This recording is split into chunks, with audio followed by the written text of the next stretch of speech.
Welcome to BSSI competitive YouTube channel. 19 সালের shift 1 shift 2 এই যে প্রশ্নগুলো এসেছিল অ্যানালিসিস করব জিএস এর পার্ট থেকে কি কি প্রশ্ন এসেছিল, সিলেবাস কি, আমাদের কি কি পড়তে হবে, আমাদের কি সব পড়তে হবে, কতটুকু পড়তে হবে, কেমন করে আমরা পড়ব।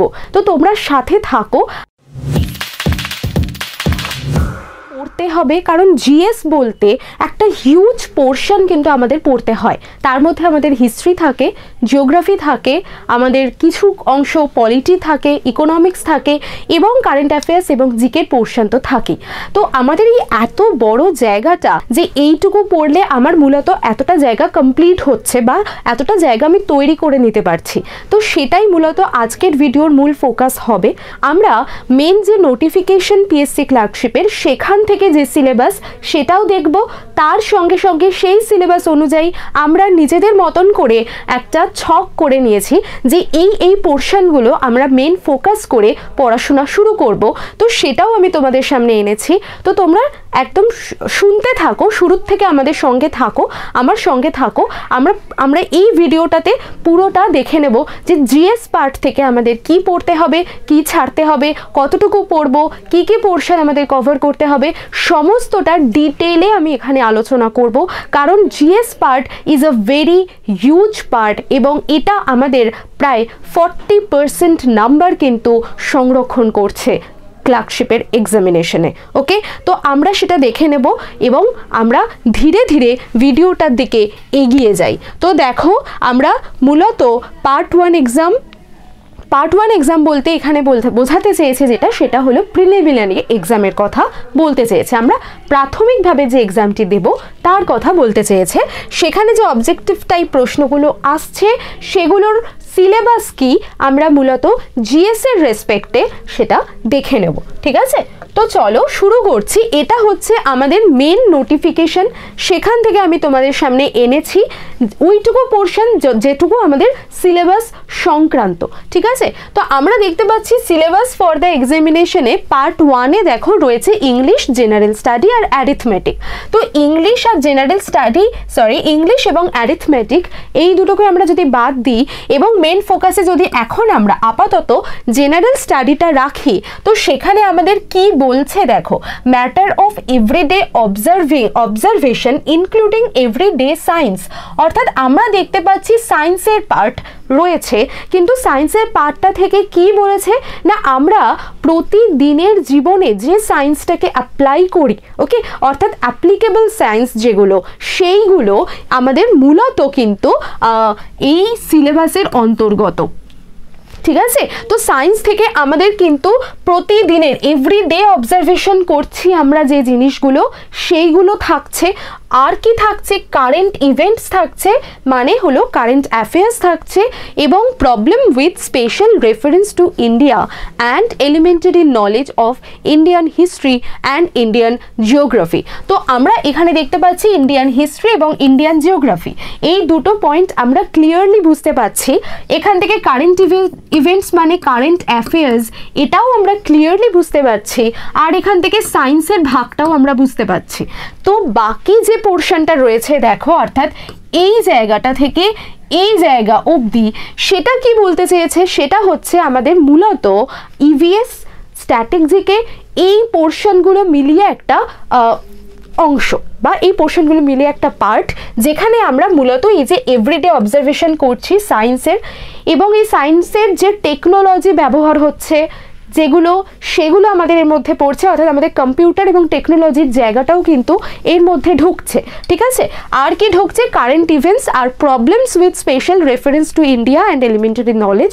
অর্থাৎ এখানে আমরা মূলত স্ট্যাটিক জিকে আর ইভিএস এর পার্টটাকে ফলো করতে পারি, যেখানে আমাদের আর কি থাকছে, ইন্ডিয়ান হিস্ট্রি আর ইন্ডিয়ান জিওগ্রাফি। ইন্ডিয়ান হিস্ট্রির মধ্যে আমরা দুটো পার্টই পড়বো, একটা হচ্ছে আমাদের যেটা ব্রিটিশ পিরিয়ড, সেই পার্টটাও যেমন পড়তে হচ্ছে, অর্থাৎ আমাদের মডার্ন হিস্ট্রি যেটা, সেই পার্টটা যেমন আমাদের পড়তে হচ্ছে, আমাদের স্বাধীনতা সংগ্রাম, স্বাধীনতার যে পুরো পোর্শনটা সেটা যেমন পড়তে হচ্ছে। আর কি পড়তে হচ্ছে, আমাদের মিডিয়েভাল যে পোর্শনটা, মিডিয়েভাল হিস্ট্রির যে পোর্শনটা সেটাও পড়তে হচ্ছে, ঠিক আছে। কিন্তু আমাদের যেটা পড়তে হচ্ছে না সেটা হলো ওয়ার্ল্ড হিস্ট্রি। আমরা কিন্তু এখানে কোথাও ওয়ার্ল্ডের কথা পাইনি, তো আমরা ওয়ার্ল্ড হিস্ট্রিকে এর থেকে বাদ রাখবো। ওকে, আর কি পাচ্ছি আমরা? ইন্ডিয়ান জিওগ্রাফি পাচ্ছি। ইন্ডিয়ান জিওগ্রাফি মানে আমাদের ভারতবর্ষের জিওগ্রাফি রয়েছে মূলত। এখানে কিন্তু আলাদা করে ওয়েস্ট বেঙ্গলের জিওগ্রাফি বলে দেয়নি। ওকে, এখানে শুধুমাত্র বলে দিয়েছে ইন্ডিয়ান জিওগ্রাফি, ঠিক আছে। তো এগুলো ছোট ছোট জায়গা যেগুলো আমাদের মাথায় রাখতে হবে। আর কি দেখো, ইন্ডিয়ান জিওগ্রাফির মধ্যে কিন্তু ওয়েস্ট বেঙ্গলও তো পড়ছে, তো আমরা কিন্তু ওয়েস্ট বেঙ্গলের জিওগ্রাফি থেকেও অনেক প্রশ্ন পেতে পারি, ঠিক আছে। কিন্তু আলাদা করে ওয়েস্ট বেঙ্গলের যে জিওগ্রাফির ডিটেইলে পড়া সেটা কিন্তু থাকছে না। ওকে, তো এবার আমরা একটা জট ডাউন করে নিয়েছি যে ওইখানে প্যারাগ্রাফের যে পোর্শনটা লেখা রয়েছে সেই পোর্শন থেকে মূলত আমরা কি কি বের করে নিয়েছি। ওকে, আমরা সেখান থেকে একটা জিস্ট বুঝে নিয়ে কিছু পয়েন্ট এনেছি, দেখো যে আমাদের এই জায়গাগুলোই কিন্তু মূলত পড়তে হবে। তো কি কি দিয়েছে? প্রথমেই রয়েছে দেখো ইন্ডিয়ান কালচার, অর্থাৎ কালচার আমাদের আর্টস অ্যান্ড কালচারের একটা ভাগ রয়েছে যেটা আমরা স্ট্যাটিক জিকের মধ্যে মূলত পড়ে থাকি। আর্টস অ্যান্ড কালচার, সেখানে আমাদের নৃত্য থাকছে, আমাদের ভাষা থাকছে, আরও অনেক ভ্যারাইটি রকমের টপিক রয়েছে, সেগুলো আমরা যেতে যেতে ভিডিওটা দেখতে পাবো। আমি কিন্তু সেই ভাগগুলো সম্পর্কেও এনেছি, তো তোমরা জুড়ে থাকো ভিডিওটার সঙ্গে একদম শেষ অবধি, কারণ সিলেবাস মানে সিলেবাসের সমস্ত খুঁটিনাটি অ্যানালিটিক্যাল ওয়েতেই কিন্তু আমরা এই পুরো ভিডিওটা সাজিয়েছি, ঠিক আছে। তারপর দেখো সায়েন্টিফিক অবজারভেশন, যেটা আমি একটু আগেই বলছিলাম, প্যারাগ্রাফেও যেটা লেখা ছিল যে এভরিডে সায়েন্স, অর্থাৎ আমাদের দৈনন্দিন জীবনে আমরা যে সায়েন্স ব্যবহার করি, আমাদের দৈনন্দিন জীবনে আমরা যে সায়েন্স বা বিজ্ঞানকে প্রত্যক্ষ করি, সেইটাই কিন্তু মূলত আমাদের অপশন 2-তে আমাদের 2 নম্বর পয়েন্টে রয়েছে সায়েন্টিফিক অবজারভেশন। তারপর 3 নম্বর পয়েন্টে হিস্ট্রি অফ ইন্ডিয়া, এটা তো রয়েছে। ইন্টারন্যাশনাল প্রবলেম, ইন্টারন্যাশনাল প্রবলেম বলতে আমরা কি বলতে চাইছি? ইন্টারন্যাশনাল প্রবলেম হচ্ছে এটা কতক আমাদের স্ট্যাটিক জিকে, কতক আমাদের হিস্ট্রি, এই দুটো মিলিয়ে কিন্তু মূলত এই ইন্টারন্যাশনাল প্রবলেমস যেটা সেটা দাঁড়িয়ে আছে, ঠিক আছে। তারপর দেখো ইকোনমিক প্রবলেমস ইন ইন্ডিয়া। এবার ইকোনমিক প্রবলেমস বলতে আমরা ইকোনমিক্স, পুরো যে ইকোনমিক্স আমাদের পড়তে হবে এমনটা নয়। ইকোনমিক প্রবলেমস বলতে আমরা একটা সাধারণ ধারণা রেখে দেব ইকোনমি সম্বন্ধে, ভারতের যে একটা নর্মাল একটা জ্ঞান যেটা আমাদের হয়, সাধারণ জ্ঞান, সেইটুকু রেখে দেব। ওকে, যে যাতে আমরা বেসিক কোয়েশনগুলো করতে পারি। শুধু আমরা ধরো আমি একটা এক্সাম্পল দিচ্ছি যে আরবিআই যদি বলে যে আরবিআই এর বর্তমান গভর্নরের নাম কি, বা আরবিআই আমাদের কেমন টাইপের ব্যাংক হলো, বা এসবিআই কত সালে তৈরি হয়েছিল, তো এই ধরনের সাধারণ জ্ঞান যেগুলো সাধারণ প্রশ্নের জ্ঞান, সেইগুলোই মূলত আমাদের এখান থেকে ইকোনমিক্স সম্বন্ধে একটা জায়গা কভার করছে। ওকে, আর তারপরে কি রয়েছে? পলিটিক্যাল সায়েন্স রয়েছে। পলিটিক্যাল সায়েন্সেও আমি আবারও বলছি যে আমাদের কিন্তু পুরো পলিটিক্যাল সায়েন্স পড়তে হবে না। তোমরা যদি 2019 সালের কোয়েশ্চেন দেখো তাহলে তোমরা দেখতেই পাবে যে ওখানে খুব লিমিটেড কোয়েশ্চেন এসছে পলিটিক্যাল সায়েন্স থেকে, মাত্র বোধহয় 2টো কোয়েশ্চেন বোধহয় যতদূর আমার মনে পড়ছে এসেছে, ঠিক আছে। তো আমরা দেখতে পাচ্ছি যে মূলত এই ইকোনমিক্স বলো, পলিটি বলো, এই জায়গাগুলো আমাদের WBCS এর মতো একটা হিউজ পোর্শন কিন্তু পড়তে হয় না। এখানে আমরা শুধুমাত্র সেই ফ্ল্যাট যে জায়গাগুলো আমরা সেগুলো কারেন্ট অ্যাফেয়ার্সের থ্রু দিয়েও পড়তে পারি, যে একটুখানি নিউজ বা একটুখানি দেশ বিদেশের সম্পর্কে যদি আমরা খবরাখবর রাখি তাহলেই আমরা এই উত্তরগুলো কিন্তু করতে পারবো খুব সহজে, ঠিক আছে। তো পলিটিক্যাল সায়েন্স বলতে আমরা ওইটুকুই বুঝবো যে লোকসভাতে কতজন মেম্বার ছিল, বা আমাদের যে ওই একটা কোয়েশ্চেন আমরা পেয়েছিলাম বিদেশ অর্থমন্ত্রক, তার নাম কি, এই টাইপের কোয়েশ্চেন কিন্তু আমরা 2019 সালে দেখতে পেয়েছি, এবং এইগুলো কিন্তু মূলত আমাদের যেমন কারেন্ট অ্যাফেয়ার্সের দিকে পড়ছে বা কারেন্ট ইভেন্টসের দিকে আসছে, তেমনই অ্যাজ ওয়েল অ্যাজ পলিটিক্যাল সায়েন্সের অ্যাঙ্গেল থেকেও আমরা এগুলোকে দেখতে পারি। তো তারপরে চলে এসছে দেখো ফেমাস প্লেসেস ইন ইন্ডিয়া। এই জায়গাটা অবভিয়াসলি আমাদের স্ট্যাটিক জিকে এবং জিওগ্রাফি দুটো জায়গায় কভার করছে, কারণ প্লেসেস জায়গা যেহেতু, ফেমাস প্লেসেস এটা আমরা স্ট্যাটিক জিকেতেও পড়ে থাকি।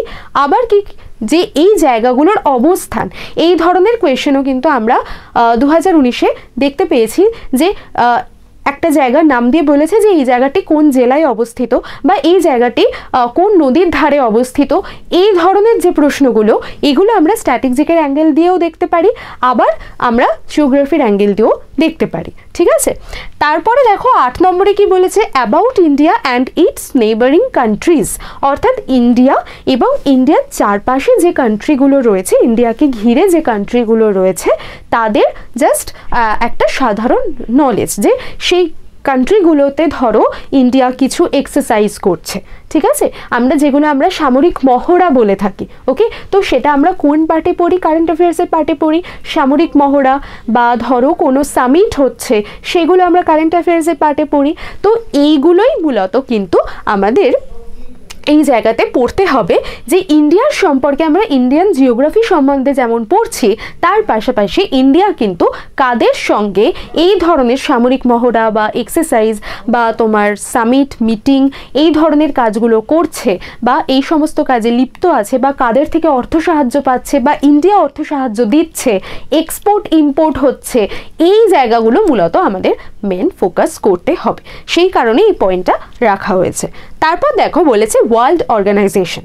ওয়ার্ল্ড অর্গানাইজেশন আমরা যেটা বলছি, যেমন ব্রিক্স, যেরকম সার্ক, যেরকম বিমস্টেক, এই ধরনের অবভিয়াসলি তো এই ধরনের যে অর্গানাইজেশনগুলো রয়েছে যারা মূলত আমাদের সোশিও ইকোনমিক এই জায়গাগুলোকে কন্ট্রোল করছে, দেখছে, বিভিন্ন এনভায়রনমেন্টাল অর্গানাইজেশনও রয়েছে, ঠিক আছে, যেমন ইউনিসেফ রয়েছে, তারপর তোমার ইউনেস্কো রয়েছে। তো এই ধরনের যে অর্গানাইজেশনগুলো রয়েছে আমরা মূলত সেইটার লিস্ট পড়বো হচ্ছে ওয়ার্ল্ড অর্গানাইজেশনে, আর সেটাও কিন্তু আমাদের স্ট্যাটিক জিকেরই একটা পার্ট। ঠিক আছে, তারপর দেখো 10 নম্বরে দিয়েছে ইকোনমিক প্রবলেমস ইন ইন্ডিয়া। ওকে, তো ইকোনমিক প্রবলেমস ইন ইন্ডিয়া যেটা, সেটাও আমরা মূলত এই পয়েন্টেরই একটা রিপিটেশন হয়ে গেছে, তো আমরা এটাকে কেটে দিচ্ছি। তো আমরা এই জায়গাটা মূলত দেখতে পাচ্ছি যে ইন্ডিয়ান কালচার, সায়েন্টিফিক অবজারভেশন মানে সায়েন্স, হিস্ট্রি, ইন্টারন্যাশনাল প্রবলেম আর পলিটিক্যাল সায়েন্সকে যদি আমরা মার্চ করে দিই তাহলে আমাদের পলিটিক্যাল সায়েন্স এবং পলিটিক্যাল অ্যাফেয়ার্স যেটা চলছে, ওকে, তো সেইটা আমাদের পড়ছে ইকোনমিক প্রবলেমস আর তোমার about India and its neighbouring country, famous place, world organization, এগুলো সবটাই আমরা মোটামুটি স্ট্র্যাটেজিকের অ্যাঙ্গেল দিয়ে কভার করব। ঠিক আছে, তো এই গেল আমাদের মোটামুটি একটা ওভারঅল ধারণা যে আমরা জিএস এর পার্ট থেকে টোটাল কি কি পড়তে পারি। আর এটা হচ্ছে তোমাদের একটা খুব বড় সুযোগ যে ডাব্লিউবিপিএসসি ক্লার্কশিপের অলরেডি ফর্ম ফিল আপ আমরা জানি 8 তারিখ থেকে শুরু হয়ে গেছে, আর তার জন্য এই বিএসএসসি কম্পিটিটিভের আমাদের কিন্তু নতুন ব্যাচও লঞ্চ হচ্ছে, এবং সেই সম্পর্কিত যাবতীয় তথ্য জানার জন্য তোমরা এই নাম্বারটায় ফোন করো। এই নাম্বারটায় ফোন করলে তোমরা কিন্তু বা হোয়াটসঅ্যাপ করলে তোমরা তোমাদের যাবতীয় কোয়ারিজ এখান থেকে জানতে পেরে যাবে। আর আমরা কি কি নতুন ফিচার্স তোমাদের সামনে হাজির করছি বা কি কি দিচ্ছি সেটাও কিন্তু তোমরা এই নাম্বারে ফোন করলে জানতে পেরে যাবে। তো চলো, ডাব্লিউবিপিএসসি ক্লার্কশিপের পার্ট 1-এর যে প্রিলিমস এক্সামিনেশন হয়েছিল তার কিছু এক্সাম,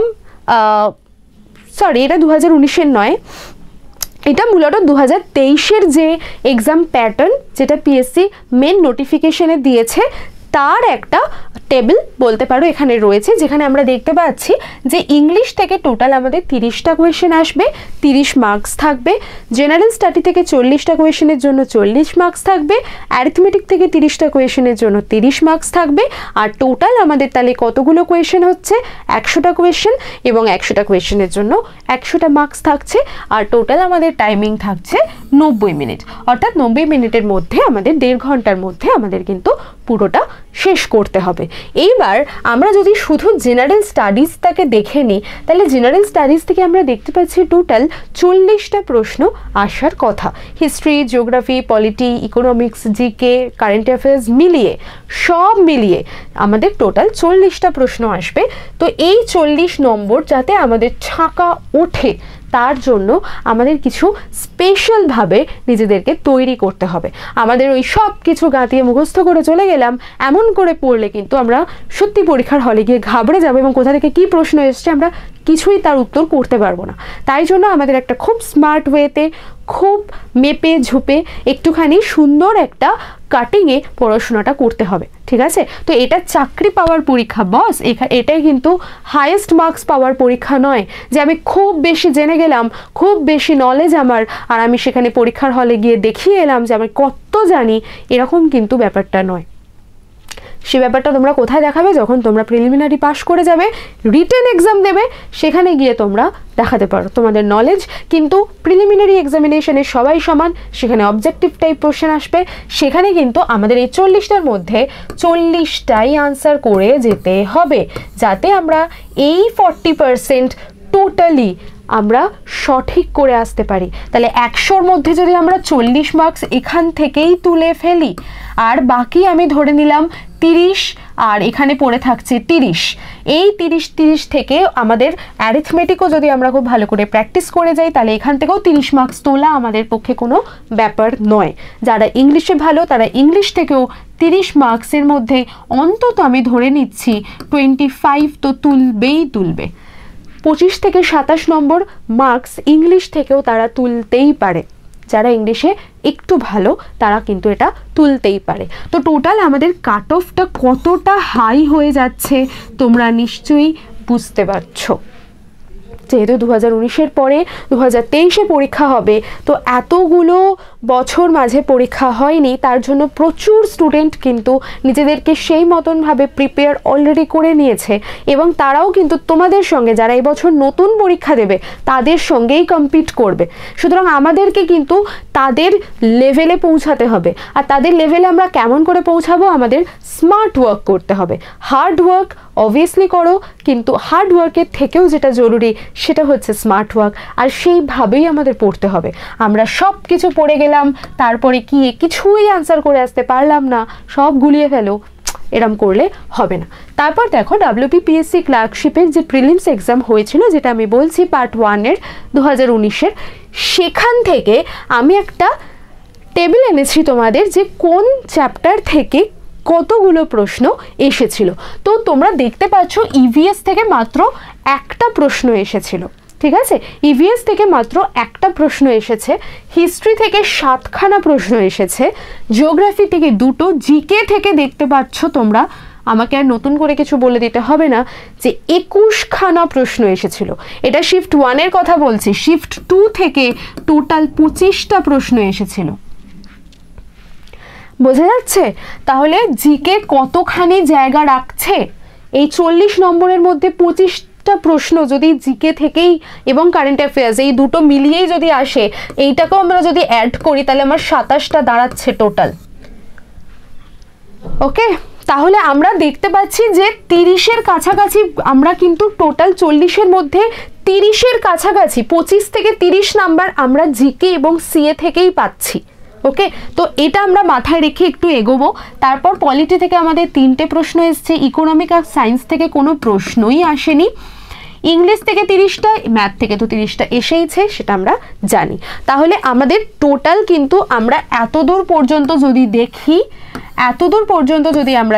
তাহলে আমরা দেখতে পাচ্ছি যে আমাদের টোটাল 21 আর এদিকে 6, জিকে আর সিএ মিলিয়ে টোটাল 27টা প্রশ্ন এসেছিল শিফট 1 থেকে, এবং টোটাল 25টা প্রশ্ন এসেছিল শিফট 2 থেকে। তাহলে 25 থেকে 30টা প্রশ্ন আমরা এক্সপেক্ট করছি আউট অফ 40 যে জিকে আর সিএ মিলিয়ে আসবে আপকামিং 2023-এর প্রিলিমিনারি এক্সামিনেশনে। বোঝা গেল? চলো, আচ্ছা, সেটা হলো তোমরা প্রথম 100 জন যারা যদি ভর্তি হও, তাহলে এই প্রথম 100 জনের জন্য একটা অফার, সেটা হচ্ছে 9,999 টাকার যে ব্যাচ, সেই ব্যাচটা তোমরা 4,999 টাকায় পেয়ে যাবে, একদম হাফ দামে তোমরা পেয়ে যাচ্ছ।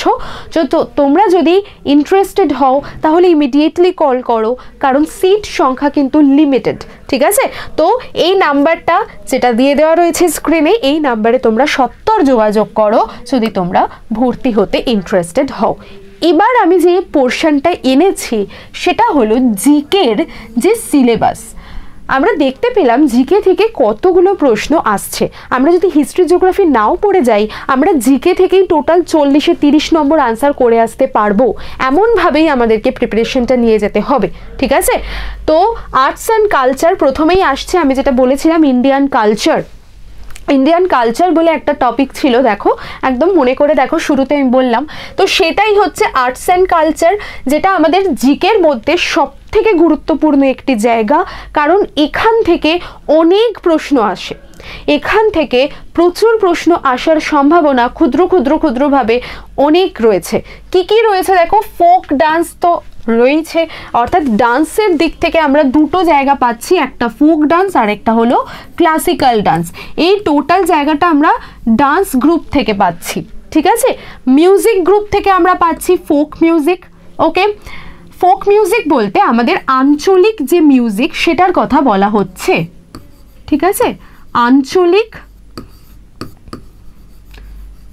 যে সঙ্গীত তার কথাই বলা হচ্ছে, ঠিক আছে?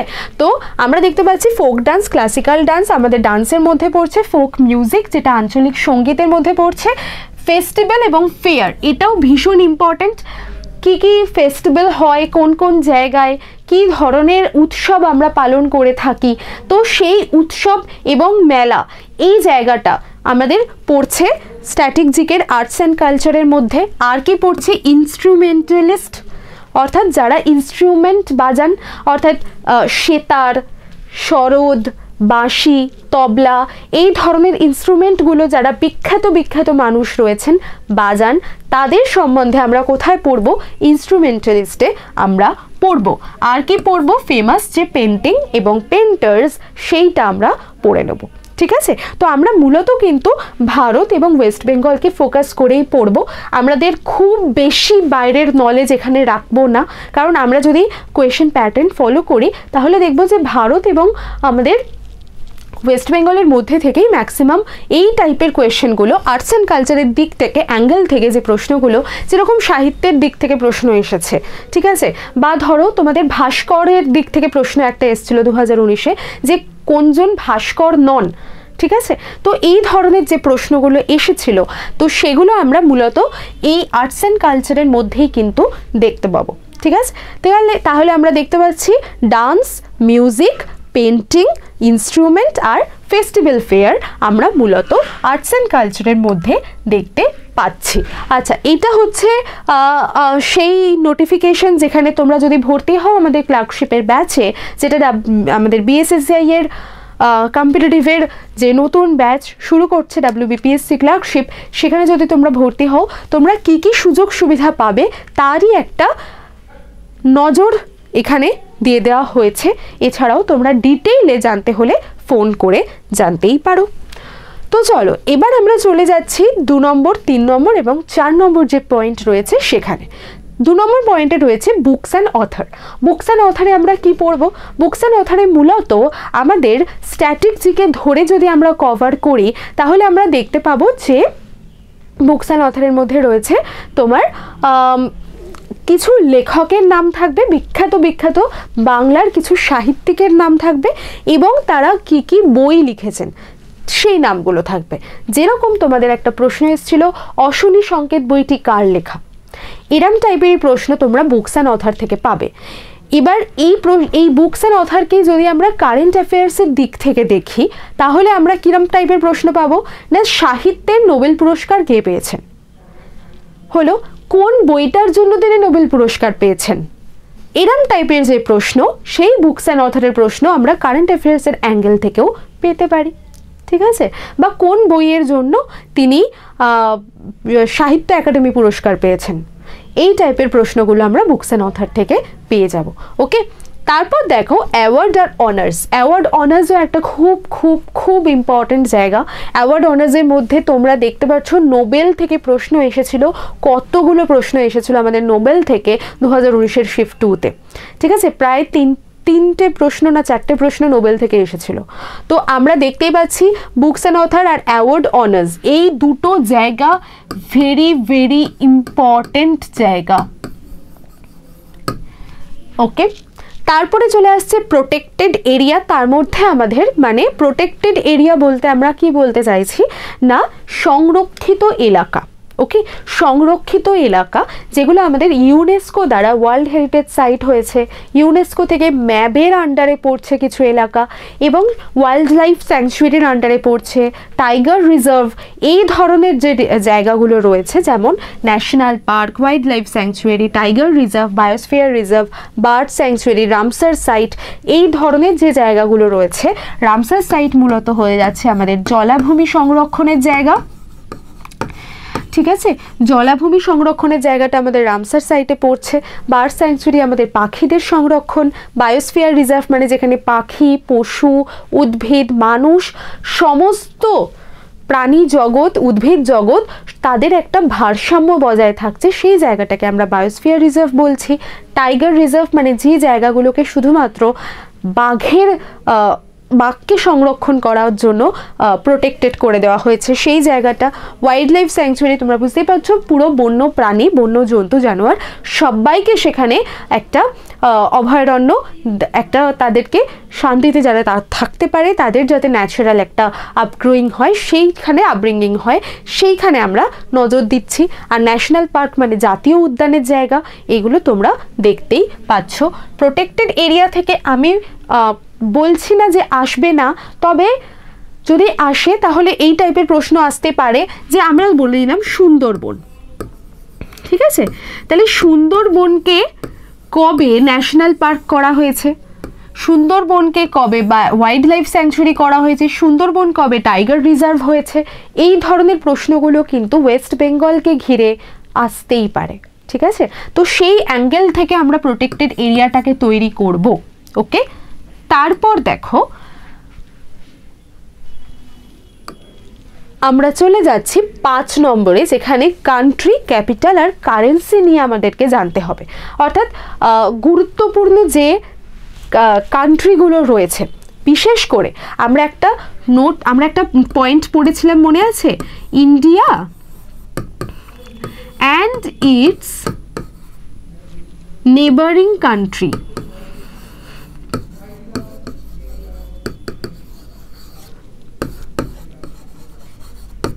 বা এর প্রতিবেশী যে রাষ্ট্রগুলো রয়েছে বা প্রতিবেশী যে দেশগুলো রয়েছে সেগুলো।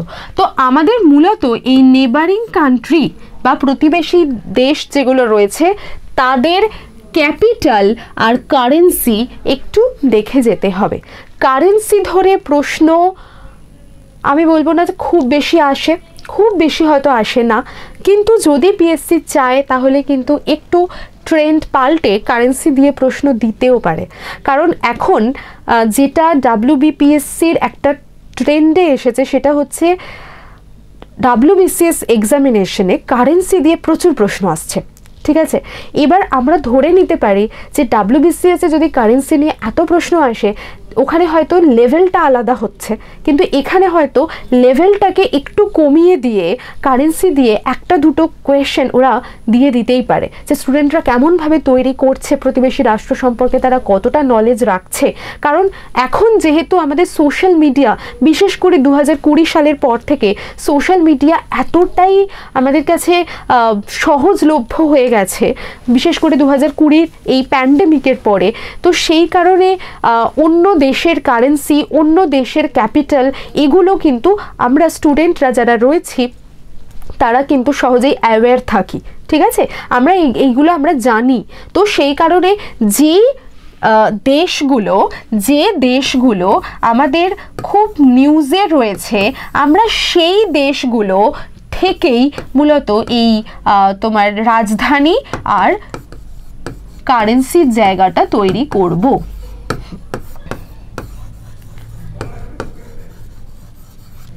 ঠিক আছে, বোঝা গেল? তারপর দেখো sports, very very important. Sports আমাদের কারেন্ট অ্যাফেয়ার্সের দিক থেকে প্রচণ্ড ইম্পর্টেন্ট। আমরা দেখতে পাচ্ছি 2019-এর ট্রেন্ডে যে কারেন্ট অ্যাফেয়ার্সের দিক থেকে স্পোর্টসকে ঘিরে প্রচুর প্রশ্ন এসেছে। কোনো একজন কোনো একজনের নাম দিয়ে বলে দিয়েছে যে ইনি কোন দলের হয়ে খেলেন, কোনো একজন মানুষের নাম দিয়ে বলে দিয়েছে যে ইনি কোন ফিল্ডে যুক্ত। টেনিস, গলফ, ক্রিকেট, ফুটবল এই ধরনের ম্যাচিং পর্যন্ত আমাদের 2019-এর কোয়েশ্চেন দেখলে আমরা দেখতে পাবো যে এই স্পোর্টসকে ঘিরে ম্যাচিং পর্যন্ত এসেছে। তো আমরা দেখতে পাচ্ছি স্পোর্টস আমাদের কারেন্ট অ্যাফেয়ার্সের অ্যাঙ্গেল থেকে প্রচণ্ড ইম্পর্ট্যান্ট। পাশাপাশি আমাদের স্ট্যাটিক জিকে থেকেও কিন্তু স্পোর্টস ঘিরে প্রশ্ন আসতে পারে।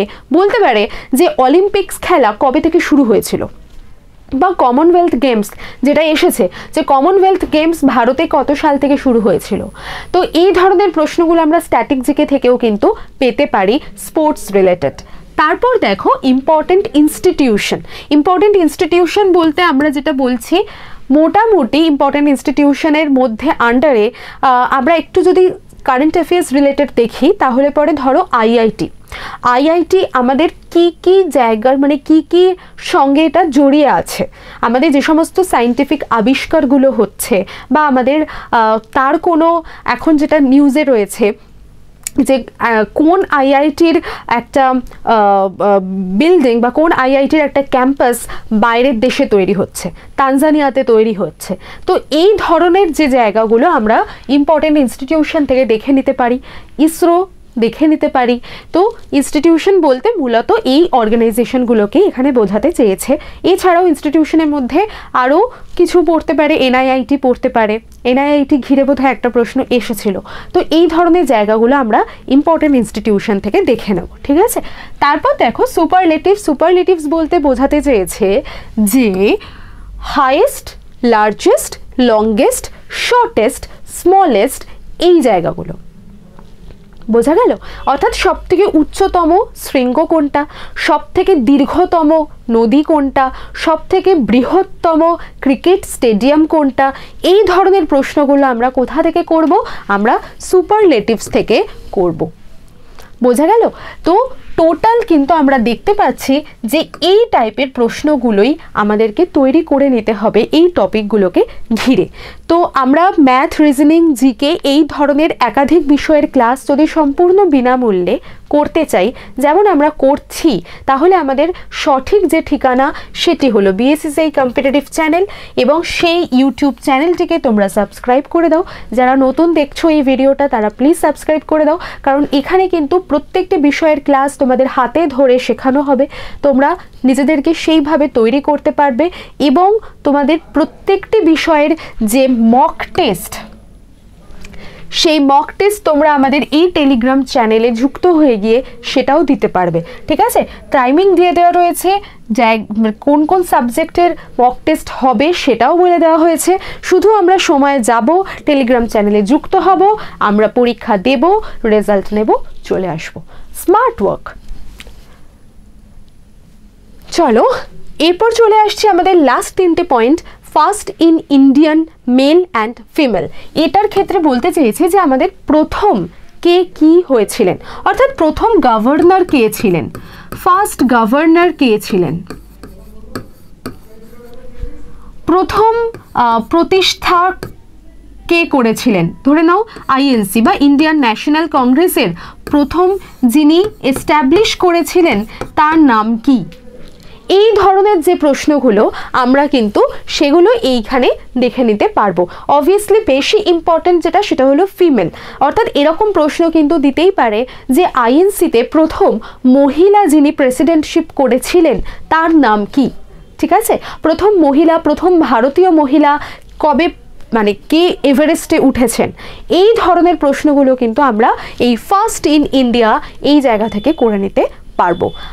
এটা অবভিয়াসলি আমাদের পুরোপুরি স্ট্যাটিক জিকের আন্ডারেই পড়ছে। হ্যাঁ, এইবার যদি প্রথম কারেন্ট অ্যাফেয়ার্সের দিক থেকে যদি আমরা দেখি, তাহলে যে প্রথম কোন মহিলা রাষ্ট্রপতি হয়েছেন, বা প্রথম কোন মহিলা কোনো একটা শিরোপা জয় করেছেন বা শিরোপা জিতেছেন, এই ধরনের প্রশ্নগুলো যদি আমাদের কারেন্ট অ্যাফেয়ার্সের ক্ষেত্রে থাকে, তাহলে সেটা আমরা কারেন্ট অ্যাফেয়ার্সের অ্যাঙ্গেল দিয়ে এই ফার্স্ট ইন ইন্ডিয়ান বা ফার্স্ট ইন ওয়ার্ল্ড এইভাবে আমরা দেখে নিতে পারি, ঠিক আছে। তারপর দেখো গভর্নমেন্ট স্কিম আর ইম্পর্টেন্ট ডে।